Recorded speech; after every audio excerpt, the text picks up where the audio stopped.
When you manage procurement for multiple facilities, every order matters. But when it's for a hospital system, they matter even more. Grainger gets it and knows there's no time for managing multiple suppliers and no room for shipping delays. That's why Grainger offers millions of products in fast, dependable delivery, so you can keep your facility stocked, safe, and running smoothly. Call 1-800-GRAINGER, click Grainger.com, or just stop by. Grainger, for the ones who get it done. When you manage procurement for multiple facilities, every order matters. But when it's for a hospital system, they matter even more. Grainger gets it and knows there's no time for managing multiple suppliers and no room for shipping delays. That's why Grainger offers millions of products in fast, dependable delivery, so you can keep your facility stocked, safe, and running smoothly. Call 1-800-GRAINGER, click Grainger.com, or just stop by. Grainger, for the ones who get it done. This one might be one of the realest that I've ever spoke. Like Pac said, against all odds. Um, Let me start with the cover art. Um, when you look at the cover art, you see a hand of a woman who is showing off her engagement ring. And in the background, you see a brother, the brother who gave her the ring. And I wanted to use this particular cover art for this particular episode because in a lot of ways, there's a lot of symbolism in that. You could focus on the ring or you could focus on him. Her hand is in the forefront, so that's the focus. But I think it's very important that you don't lose the guy in the background as you prepare for uh, the wedding and the subsequent marriage. Um, this podcast is a little different because my boy, and I got to shout him out, my boy Baylor. Shout out to Baylor, the great BTG, the great. Make sure you check out his podcasts, plural. Open Run with BTG, which is a sports podcast, and Baylor for President. You can hit him up on social media at Baylorism. Baylor sent me me and Baylor text like every day or every other day, and he sent me a voice note, and he said he wanted me to give my personal experiences between the differences of being single versus being married. And I chuckled when I first heard the voice note because we both given each other suggestions for podcasts on things that we want to hear each other talk about. And because I've known Baylor a couple of years, he's somewhat familiar with the story, but not really. And then some of the things that I may disclose on here, none of you know.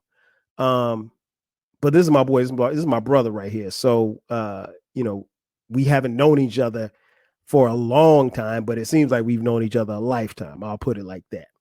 And then Baylor's married too, and there's a 10-year difference between our ages. So I'm 50, he's 40.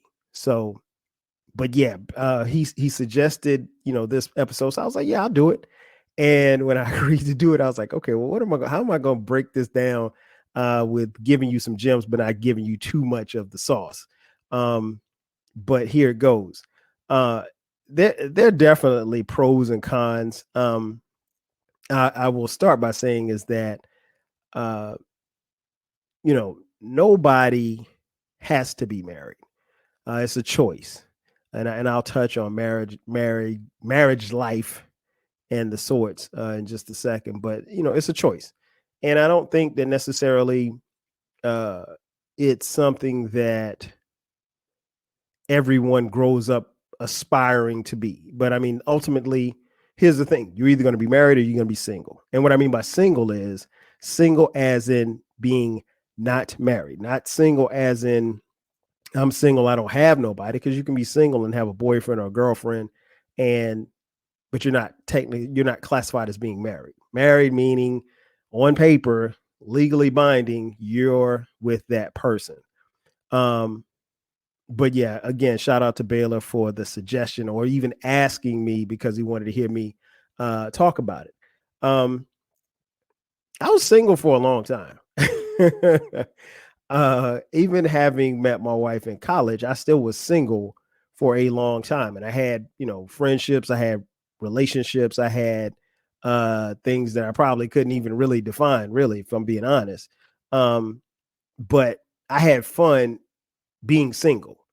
Um, I will say this, I don't know in my wildest dreams that I thought that I'd be single the rest of my life. Because here's the thing, and I can only speak for myself and the men that I know. I won't say all men. I ain't gonna say all black men. Um, most of us, again, myself included, and the men that I know, I think we had thoughts of getting married, but I don't necessarily know that we dreamed of getting married, if that makes sense. And in having thoughts of getting married, you don't necessarily picture or envision what all that entails, right? You know what you know, and you know what you see. And even like when I scan the room of if you put all of my friends in a room, if I scan the room, a lot of my friends, had or came from houses where both parents were there and they had long marriages. Um, and that's a beautiful thing. But even in seeing that, I don't know necessarily that they grew up saying, "Hey, I want to be just like mom and dad and be married for 60 years."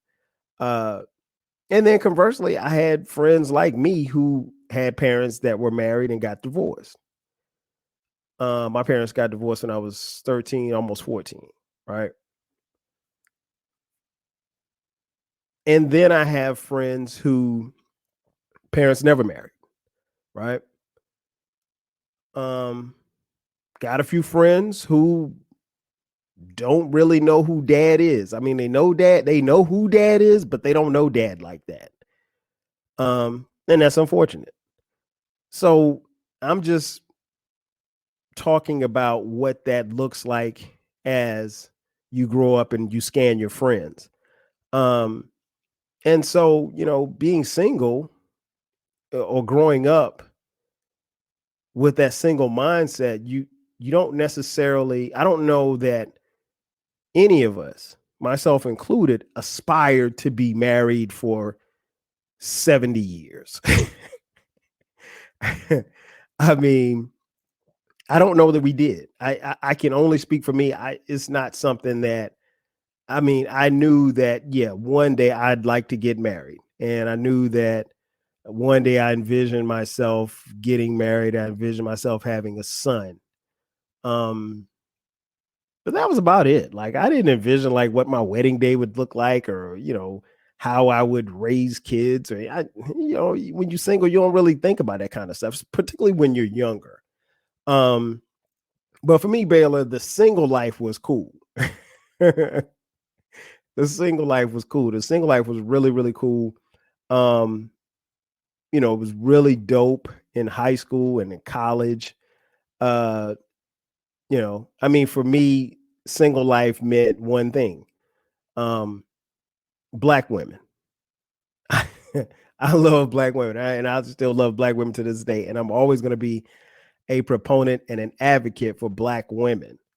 Um, Primarily because I know that that's where our foundation is. But also, I understand too that being raised by my mom and raised by my aunts, and having spent some time, not a lot of time, but having spent the first 6 years of my life with my grandmother, my maternal grandmother. My paternal grandmother, she passed away a few years ago. She was 95, but I did, and so I got a lot of years with her, but I didn't live around her, so I only saw her like once or twice a year. But love both my grandmothers. But um, that being said, I love black women, so that was always going to be a thing. And I mean, to come up in the 90s, I mean, you're going to have your share of experiences with black women. And so there was a level of love and appreciation that I developed very early for Black women. I've um, never dated outside of my race. Uh, Never had the desire, more importantly, never had the desire to date outside of my race. One, because I always found Black women attractive. Um, and that's the thing about Black women, Baylor. Like Black women, they come in all shapes, hues of Black. Uh, and I've dated women as light bright and as dark as me, and I'm dark skinned. So for those of you who can't see me or don't know what I look like, I'm chocolate. So it didn't matter to me. I I always see the beauty in my sisters. So it's always been like that. Even to this day, I see beauty in Black women, even though I don't um, desire any other Black women. You get my point. Um, but yeah, so it was always that was the beauty of being single, Black women, and then having gone to a Black elementary school, a Black middle school, a Black high school. My high school was probably about 90-10 Black. And then moving on to college at South Carolina State University, which is a predominantly, historically Black college and university, HBCU. Where when I got to South Carolina State, we never could confirm it, but they said the ratio was 20-1, guys to girls. So Baylor, let me let you in a little secret. Of that 20, 15 of them were like dimes. And then 3 might be all right. And the other 2 were like, okay. Like I tell people all the time, like, we didn't have, at the time that I was there, we didn't have a lot of ugly girls at school. I'll just put it, I'm gonna be honest. I went to school with some very beautiful women. And, I was cool with a lot of them. And not even on some type of sexual type thing. I was just if you look at the gamut of friends that I have from college, all of them were pretty dope and all of them were very, very intelligent. And still are, and I'm still tight with a lot of them to this day. But yeah, that was one of the huge pros to being single, Baylor, is Black women. Like I said, I and there's no knock on anybody who dates or marries outside of their race. It just wasn't for me. Okay, and I've said this before on the podcast, and I'll say it again. Like I don't find white women attractive. It's no knock. I just don't. You can show me the baddest white chick, I'll be like, if you say so. But you know what? On the flip side of that, white women might not find me attractive, which is hard to believe, but I don't care because I'm not here for them.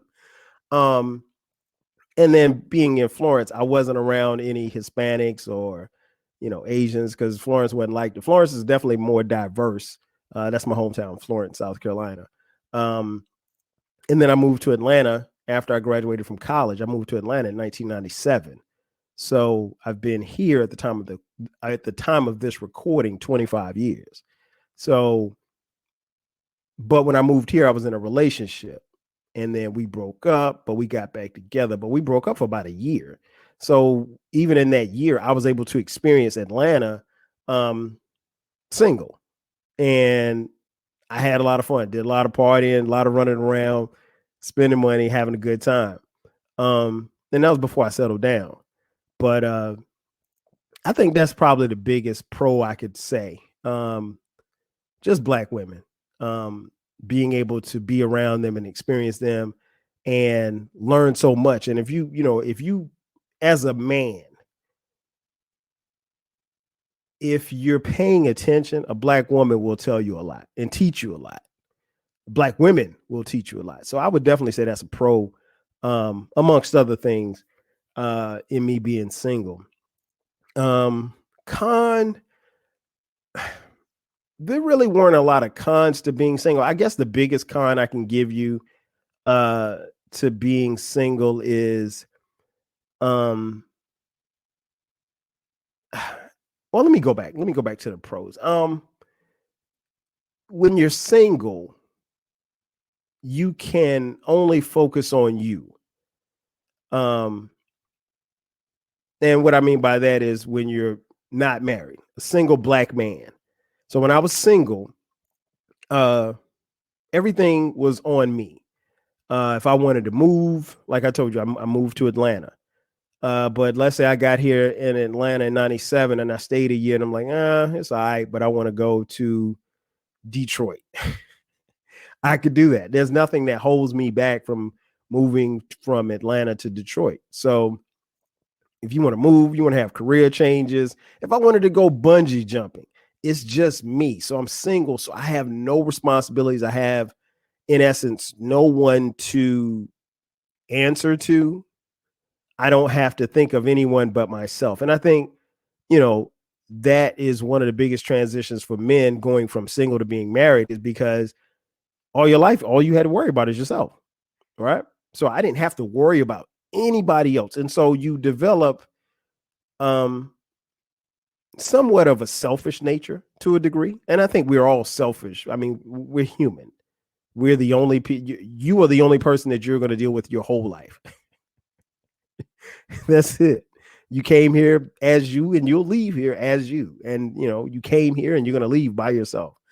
Um so yeah, those are the pros. I think that was big. And I had these kind of conversations with my boys and stuff. Some of my boys who were single and who still are single. I mean, like they can do a lot of things.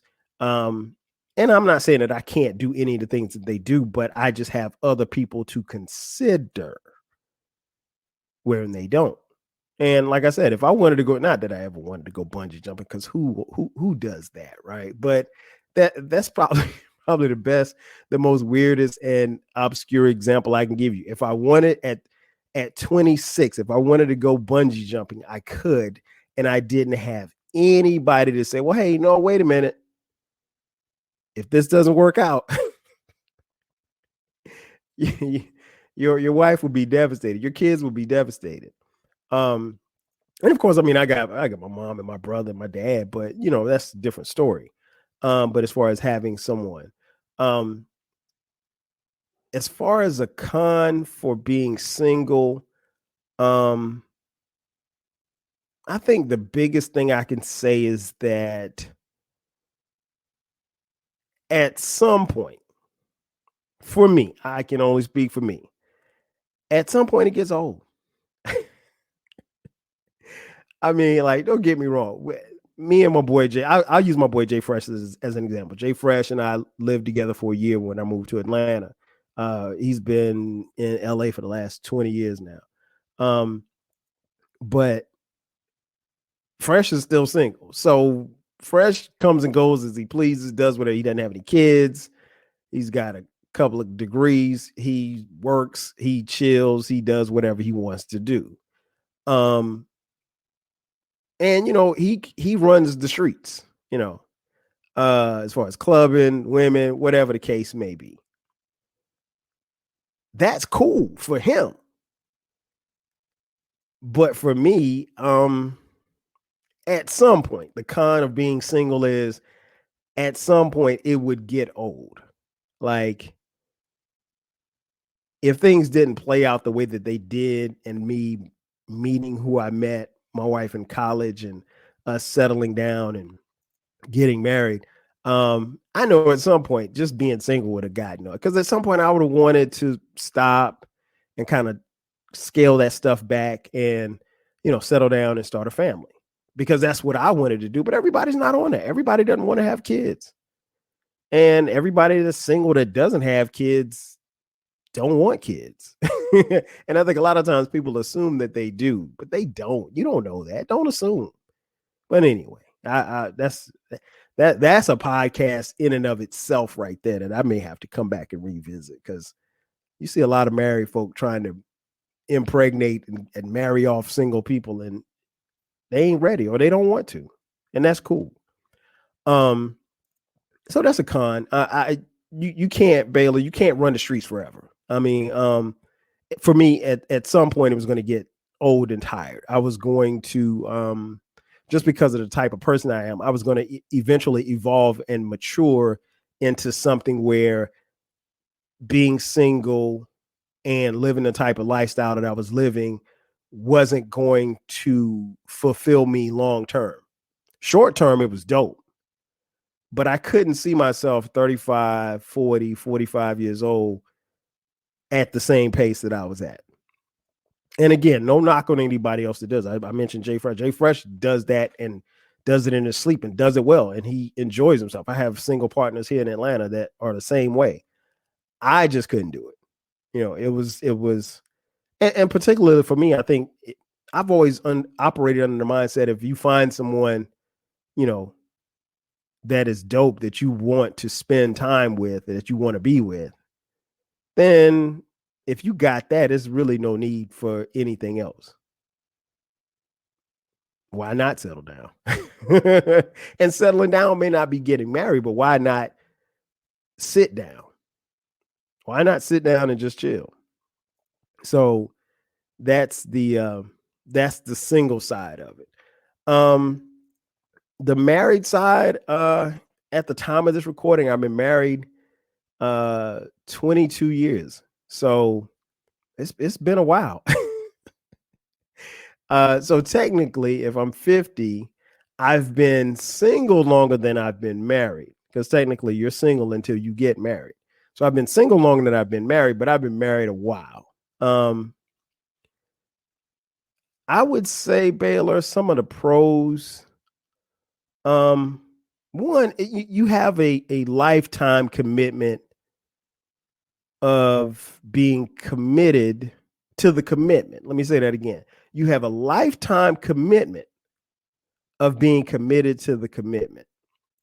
The thing I will say is that I try to make sure that before I asked, will you marry me? I wanted to make sure that that's what I wanted, because I wasn't about to ask and, you know, I not be ready, because that's a huge step for a single guy. And let me just pull back the curtains. Okay, so we got engaged December 31st, 1999. Now, if you follow your history, you know what happened on that day, or what was supposed to happen that night. And I joke all the time. Like I said, yeah, I proposed because I thought the world was coming to an end for Y2K. It didn't, but you know, we got engaged December of 1999. Well, if I rewind back a little bit, in August 9th, 1999, we had our first child, our son Dion. So we had a child before we got married, which is not what it's not what I planned. It's not what we planned, but it happens. I mean, like, and I remember, it's funny because I remember people, when we told people that we were pregnant, you know, people, oh, y'all gonna get married? And I'm like, no, we're not ready to get married. And we weren't. I was just being honest. Like, not that Dion was a mistake, because Dion obviously is one of the best things that ever happened to me and Sharice. But we weren't ready to be married. We had to get ready to become parents, but we weren't ready to be married at the time that Dion was born, or even at the time that she was pregnant. We just weren't. But you know, I just remember, and I remember distinctly, I distinctly remember my future mother-in-law, who I love, asking me that. And I was kind of vexed. I was like, yo, why are you asking me this? Like, I ain't trying to, because here's the thing, like, I was nice in my response, but, you know, I don't think anybody should just run down the aisle just because they're pregnant. Because here's the thing, a child's not going to keep you together. There's so much stuff that you have to deal with in a marriage. It's not, there's no possible way that a child will keep you with that person. So it's like, even when I see people nowadays, particularly these celebrities and these athletes who are just, having babies with this one and that one and this one and that one. And sometimes, at least it appears, I don't care enough to do any research on it, but it appears from afar that these women are in it. They're in these relationships. And I think and I hope and pray that there's love there.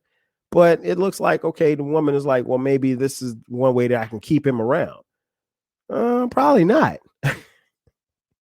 I mean, if he's got a kid with you and he's got a kid with two other women, excuse me, there's no way, there's no way that he's going to be around. It's just not.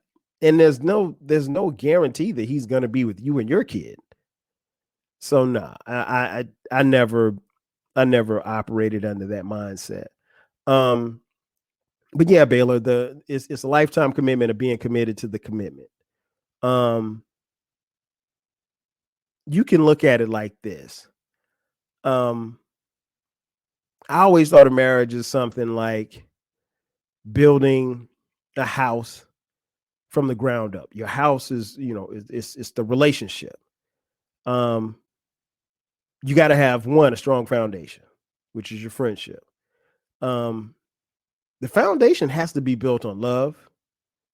It has to be built on trust. It has to be built on communication. It has to be built on a friendship, loyalty, communication.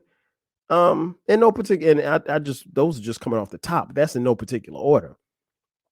Um, you know, Obviously your foundation has to be built on love because love is important. It's very important. I mean, you can't, I would hope you would marry somebody that you didn't love. You know, Trust is another thing. Trust is huge. And I've seen firsthand trust get broken, and when your trust wanes or wavers, that can easily destroy a marriage. It can destroy a friendship more so than a marriage. I mean, because a friendship again is at the core of your marriage and your relationship. Um, Friendship is very important. I mentioned friendship. It's very important. And the reason why I say this is important is because um personally, we are great friends. On the days where I'm not as good a husband as I should be, I need to be a good friend. Um, and vice versa. On the days that she's not as good as a wife as she should be, she needs to be a great friend. And like, I'll give you an example. Like, this was years ago. We got into an argument about, and Bill, I can't tell you how many times, and you know from being married, you get into an argument, and then like after the argument, you wonder what you were arguing about.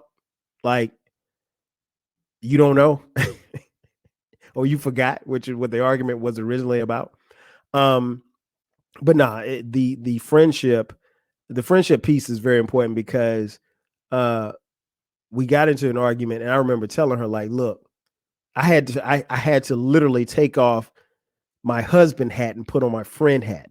And I was like, look, what you said was messed up, and I don't like it. And it hurt my feelings. It doesn't mean that I love you any less, but I didn't appreciate it. And I remember saying that, and like we had a conversation afterwards. But I realized, and I didn't know what I was doing at the time, but at the time I was literally taking off my husband hat, and I was speaking as a friend. Cause like I thought it was messed up, you know. And I think more often than not, when you're married, at least for us, a lot of times you're able to take that spouse hat off and put that friend hat on. And it's because like for us, we built what we have on a strong friendship. Um, and then some days, I mean, like if she says something, I need to be listening as a friend, even when even when she's telling me something that I don't necessarily want to hear. I ain't gonna call it nagging, but it's just like well, hey, you need to do this, this, this. And I'm like, man, look, I know what I'm doing. But we're two headstrong people. And what I mean by that is, for those of you who don't know us personally, like, if I told her the sky was purple and she knows that it's blue, she's going to stand on blue. She ain't trying to hear that it's purple. Now, we could just agree to disagree that it's purple or blue, but once she's dug in, she's dug in. And, vice versa. Once I'm dug in, I'm dug. I'm a Sagittarius, man. Once I'm in, I'm in. So, nah. Loyalty is another one, Baylor. I'm an extremely loyal person, so I base my loyalties on, something as simple as, you show me how loyal you are to me, I'm going to be just as loyal. I mean, this dude right here, I told the story before and I tell it again. We went out to LA and Baylor drove, like, we were going to the Laker game, and keep in mind, I had not met Baylor. Baylor drove on a Friday. It had to be, he was at least an hour away. At least. I don't even know how far he was away. He just said, hey, I'm on the way. He's like, where you at? I was like, we're at LA Live. We're about to go in, and we're going into the Staples. And he's like, all right. He said, I'm on the way. And I was like, all right, well, I wasn't going in the game without seeing him and meeting him, because we had been kicking it. But that's loyalty right there. I mean, I don't know where he lived at the time, but I'll just put it like this. It wasn't nowhere near Staples, and he was getting off work. But that's loyalty. That's loyalty of a friend. And so if Baylor hit me up and say, yo, I'm in Macon, and Macon's not near Atlanta, I'm going to Macon. Period. But I said that to say this, that shows you loyalty. And when I have loyalty in my friends, and when you have loyalty in your spouse, it's reciprocated. Communication obviously is a huge pillar of a relationship. Again, that's the foundation. You're talking about the foundation of a house. If you don't have communication, you don't have anything. Because we are friends and we know each other well, we know which buttons to push. Conversely, we know which buttons not to push. And I think sometimes you can know which button not to push, and you push it any damn way, which ain't cool. But here's the thing I will say about the pillars of the foundation. Again, they're built on love, trust, friendship, loyalty, communication. Those are the pillars. If those pillars are ever shaken, your foundation is shaken. Period. And if your foundation is shaken, your whole house could crumble. Period. I've seen it happen to the closest of my friends. I've seen it happen with us, where we at one point weren't sure, like, how or if we were going to make it. Went to counseling. I don't think that helped at all. We worked through it. I'm not saying that I waved the magic wand, or she waved the magic wand and magically things worked out. It just kind of worked itself out, I guess. Another pro to being married, Baylor, is, growing old with someone and just growing with someone. We have a unique situation in the fact that we met in college, and I was 3 years older than her, but we were able to grow as kids, or young adults, I should say. So a lot of pitfalls that we experienced them at a young age. And I don't want to use the word pitfalls. A lot of obstacles, I'll put it like that, because we didn't have pitfalls. Like, neither one of us got on crack. But I think being able to grow with someone makes a difference. And that's why, I don't necessarily think that you can compare marriages or anything like that. And I'll use my man Mo for an example. You guys have heard my man Mo on here before. Mo and I, one of my best friends, play ball together at South Carolina State. And Mo met his wife at South Carolina State as well, and they got married in what? They got married in 99? No. They got married in 97. Yeah, they got married right before. So they've been married at the time of this recording 25 years. So they're a little bit older as far, even though me and Mo are the same age, they're a little bit older in their marriage. But even having them kind of set an example for us, the thing that I always say is that you can't compare marriages. So I, even as close as Mo and I are, I can't compare my marriage to him. And so what he's doing and what works in his marriage doesn't necessarily work for me and mine, because we're talking about two different households. Um, and I think that happens probably more than we're willing to admit, that we start comparing and contrasting, what's going on here and how they're doing it over here. And the reality is you can't. It's really not to your benefit to do that. And I'm not going to mention kids, because honestly, kids, everybody didn't have kids. So I think we would be effective regardless of whether or not we had kids or not. Uh, I think kids have made us a little bit more laser focused. Because again, I'm not jumping out of airplanes and stuff like that if I was single, but even if I was just married and it was just me and Sharice, no, I'm not doing that either. But I did mention, the conversation that we had, before we had Dion. There's a lot of pros, and I mean, I don't want to make this a marathon podcast, but there's a lot of pros to being married, and I have enjoyed being married, and I think, as I mentioned on the previous episode, like, I think there's more wins than losses. You're gonna take some lumps. You're gonna be blindsided by some things. You may or may not have struggles. I tell people all the time, like, the first 6 to 7 years of your marriage are probably the toughest. And the reason being is that you go through major milestones in those first 6 to 7 years. More often than not, you get married. I mean, that's a milestone in and of itself. And then more often than not, in the first 6 to 7 years, you're probably going to buy a house. That is a piece of work. You're probably going to have a child or two or three, at least one child. Those right there are major milestones. You may buy a car. That's another major milestone. You may combine your finances, which is another major milestone. And all of those things can have trickle down effects on how you relate in your marriage. For example, you could have a kid and you have that kid and it's all fine and good, but slowly but surely the kid becomes the focus and you don't focus on each other anymore. In and out of the bedroom. That, my friends, is a problem. But I've seen it happen.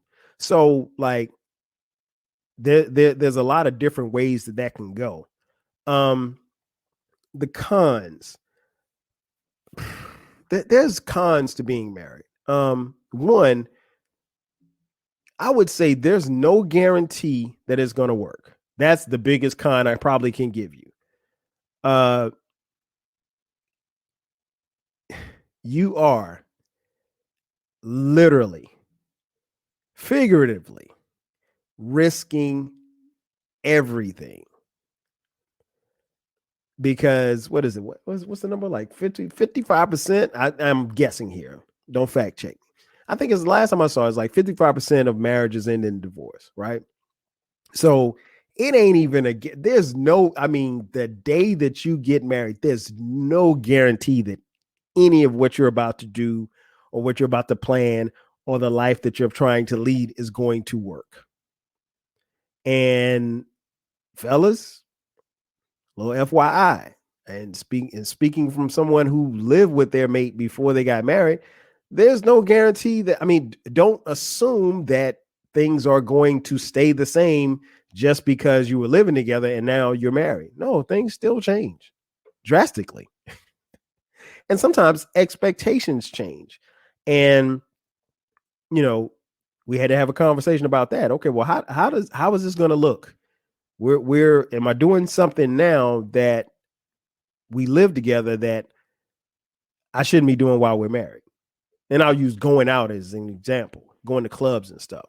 Because I had a partner, man, he would be in the clubs. I mean, Friday, Saturday, Sunday, Monday. And he felt like, just because he got married, that was supposed to change. And his wife was like, nah, dude, you can't do this every night. And I don't mean just at the club, but I mean like he'd be at the club coming in 2-3 o'clock in the morning.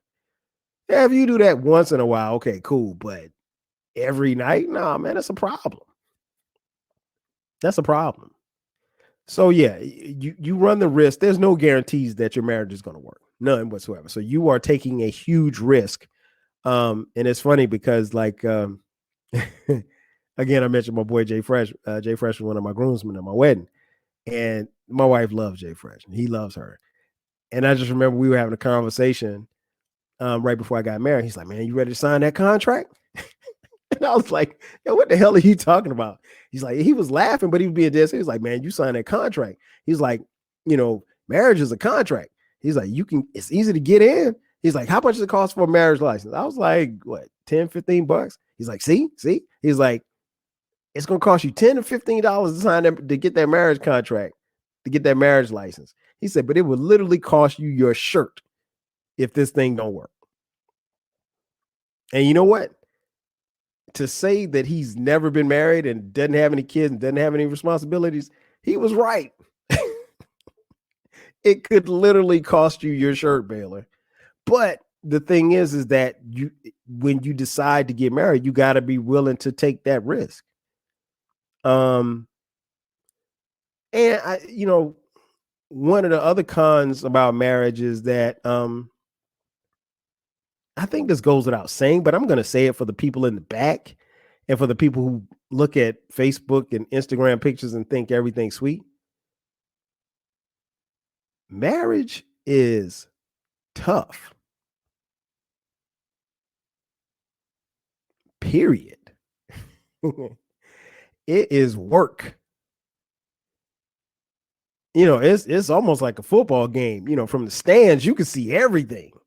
So when you're not married, everything looks rose colored. It looks like this, and it sounds like this, and it feels like this, and it smells like this. But in a football game, you can see everything from the stands, the good and the bad. You can see who messed up. If you move in a little close and you get to the sidelines, the game looks a little different. It's still clear, but it's a little bit faster. And you don't see what you could see in the stands when you're on the sidelines. But Baylor, once you get on that field, you see what's in front of you. And it's 1,000,001 things going on the field, but you only see what's in front of you. And that is marriage, bucko. That's marriage. It's what's in front of you, along with 1,000,001 things going on around you. But it's tough. It's not easy. It's not. I'm speaking as someone 22 years and counting. It's not easy at all. I told my homegirl one time, I said, man, yeah. I said, yeah. She was like, I think I threw up a pic on Instagram, and she was like, oh man, she was like, the family looks so beautiful, all 6 of you guys, blah, blah, blah, blah, blah. Because we have 4 kids. And I said, yeah. I said, man, you don't know. I said, you don't know. It took us 10 minutes to take that damn picture. I was like, because we were arguing for 5 minutes before we took the picture. And I was joking, of course, but I mean, like, literally, don't be fooled by what you see on social media, because the social media highlights, it shows you the highlights.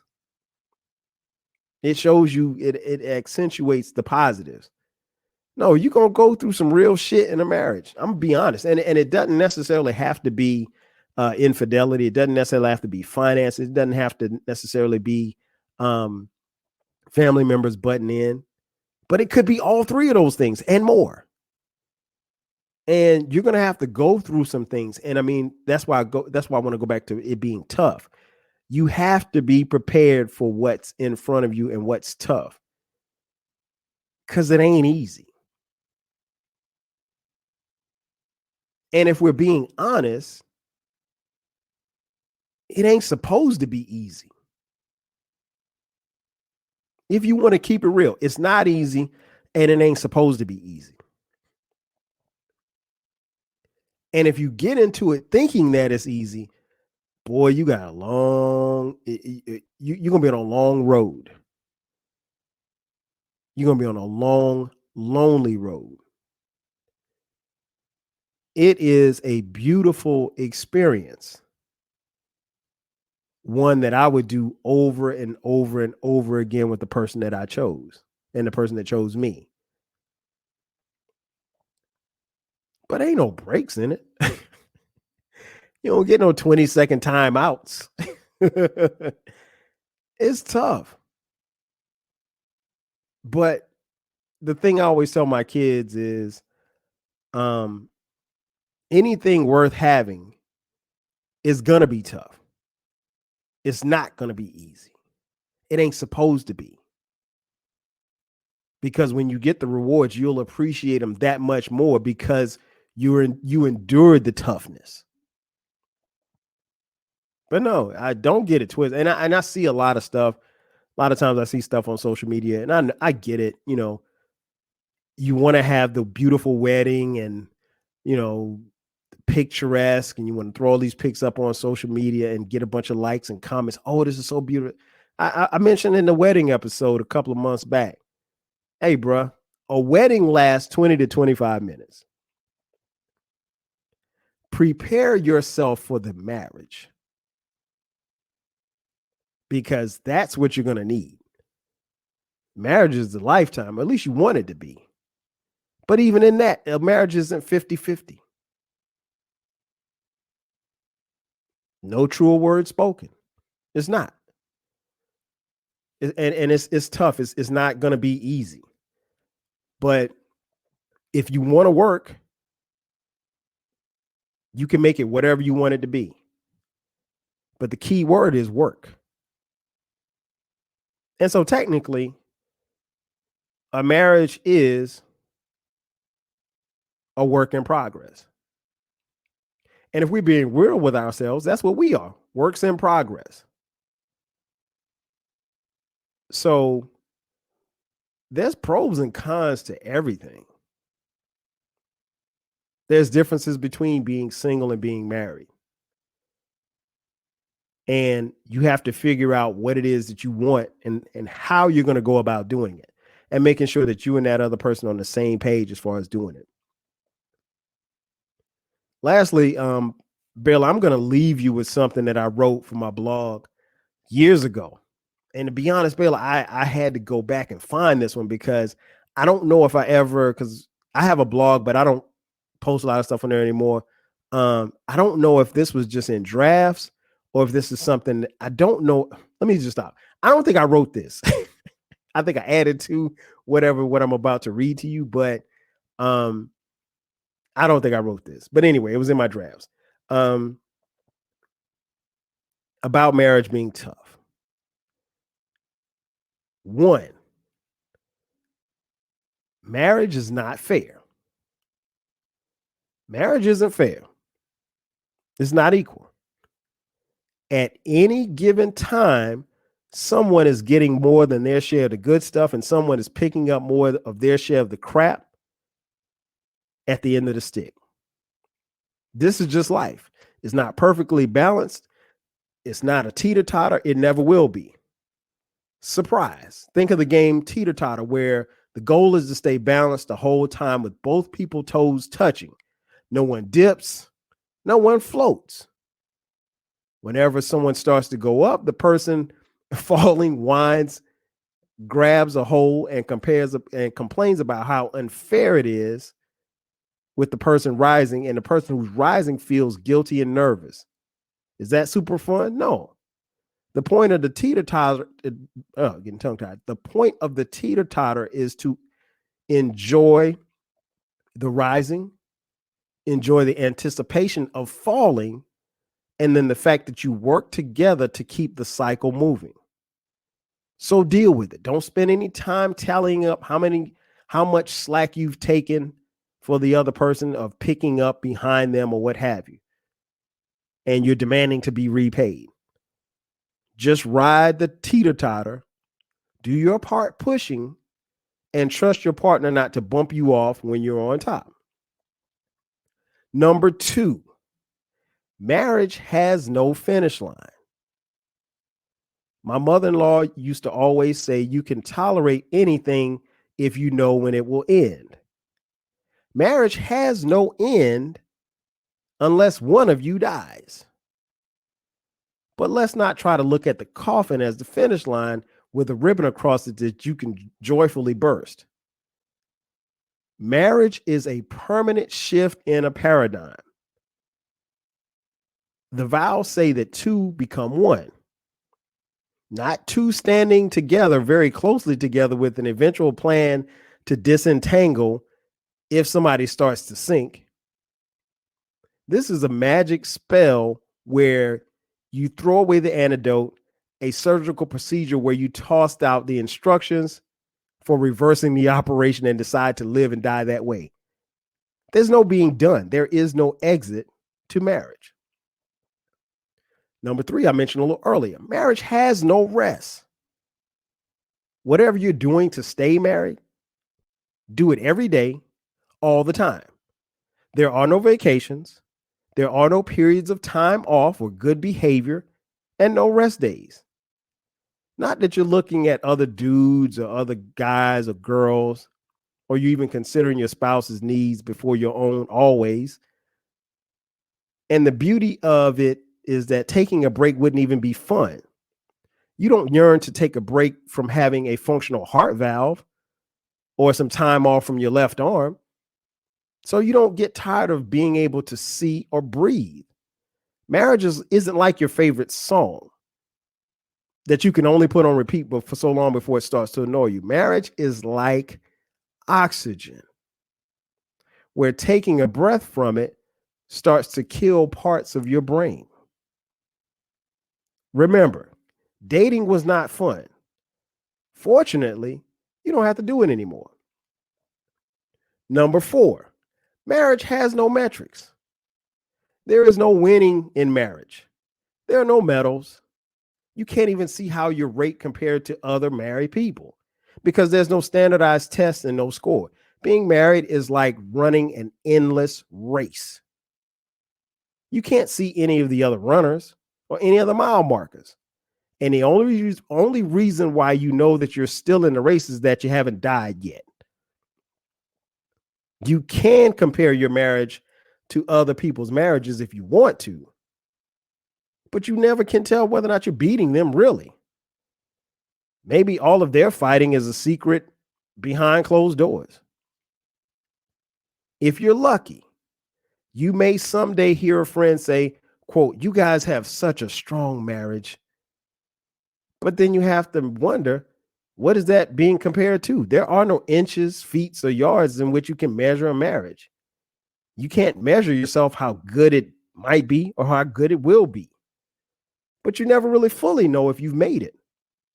You don't get a trophy or prize for marriage. And lastly, number 5, marriage has no rules. Unfortunately, for those of us who like to be perfect, marriage is one big quote, "Your mileage may vary," close quote. Sure, there's some absolutes, but leading with, quote, "Don't kill each other" won't make a very good wedding sermon. That's what marriage is. Marriage is tough. It's endless. It's relentless. It's unfair. There are no rules or rewards. But here's how to be tough enough for marriage. Answer to no one and compare yourself to no one. Live for each other and never stop.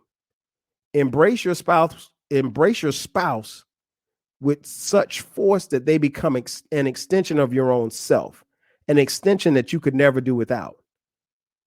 Marriage is an opportunity to separate yourself from the rest of the world, to redefine happiness between you two and how you live your life your way. When you found the right guy or girl, everything that makes it tough to be married will make your marriage even tougher to break. That's facts. And ladies and gentlemen, that's going to do it for me. Thank you for checking out this edition of the 12 Kyle podcast. Got to thank my man Baylor for the question. I hope I did it right for you, man. I appreciate you, my brother. Make sure that you guys check out this episode and all of my episodes. The podcast drops wherever you're listening to it right now. And the podcast drops every Thursday at midnight. So be sure to subscribe. Again, that's going to do it for me. I am your boy 12 Kyle. I'll catch you guys next time. 5,000. If you work in university maintenance, Grainger considers you an MVP because your playbook ensures your arena is always ready for tip-off. And Grainger is your trusted partner, offering the products you need all in one place, from HVAC and plumbing supplies to lighting and more, and all delivered with plenty of time left on the clock, so your team always gets the win. Call 1-800-GRAINGER, visit Grainger.com, or just stop by. Grainger, for the ones who get it done. If you work in university maintenance, Grainger considers you an MVP because your playbook ensures your arena is always ready for tip-off. And Grainger is your trusted partner, offering the products you need all in one place, from HVAC and plumbing supplies to lighting and more, and all delivered with plenty of time left on the clock, so your team always gets the win. Call 1-800-GRAINGER, visit Grainger.com, or just stop by. Grainger, for the ones who get it done.